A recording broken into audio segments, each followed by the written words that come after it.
So Dr. Donaldson, I taught you in grade 1, grade 6, and grade 7, and let's just be clear, you are now Dr. Donaldson. How does that feel saying this? Um, I mean, it's funny because I usually don't introduce myself like that. Like, I Right. don't usually say, "Hi, I'm Dr. Donaldson." So when I hear other people refer to me as that, it still feels a little bit weird. Like, I Yeah. don't know if the title's kind of set in yet, but it's surreal in a good way. Well, you're in the perfect position to talk to me today about discipline. It is a word that people don't like. It is a word that, that discipline goes with punishment.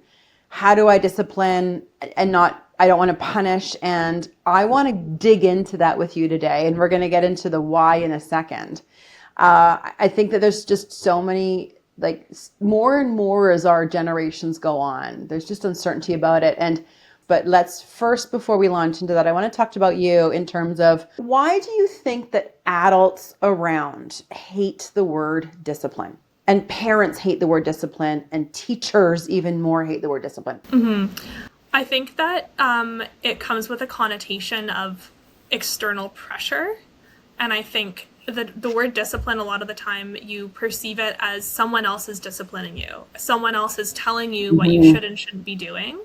And I think that my experience is that discipline is largely internal, like that feeling of you need to discipline yourself and you need to keep yourself on track with goals, etc. But I think people do recoil from the term discipline because I'm sure lots of people have had experiences where they felt like someone was disciplining them in a way that was punitive or pressure or making them feel as if they were inadequate. Yeah.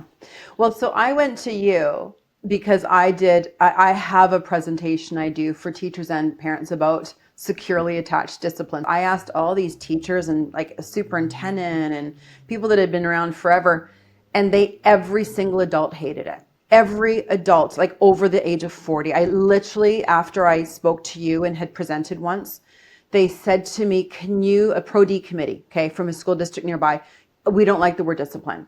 Can you change it to maybe classroom management? Because so people are going to be triggered by the word discipline. And then I went and talked to all these former students, including you.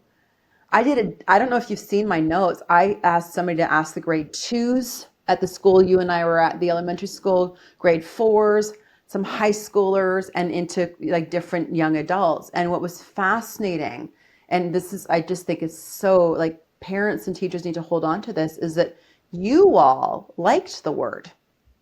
And you all thought I was talking about your own discipline, like what you just referred to, whereas all the adults take it as punitive and their own experiences, and I'm going to be triggered. And there's, I think, a deep seated desire of it from all of the upcoming young adults. Have you seen that with your peers? I mean, to be perfectly honest, like I am surrounded by like my peer group as a resident physician is a group of largely very privileged, very well educated Right. people who have had the supports throughout their life to facilitate them having that internal discipline and being able to focus on goals. So I think like my peer group and I probably have a slightly different perspective and perceive discipline as mostly like as we were talking about, like kind of that internal discipline of like Hmm. how do you keep yourself motivated and keep yourself on track to achieve your goals as a learner or whatever they may be. Yeah. But I will say that I think in my patients, especially like coming out of COVID, there's a lot of and you would know way more about this than I would, but I'm seeing a lot of anxiety just Hmm. in the general population, adults and kids. And I wonder if maybe that contributes to adults like reticence to use the word discipline because they might feel that it's contributing to like Oh, anxiety or true. stress in a group of people that's already struggling more than maybe they Yeah. were in the past.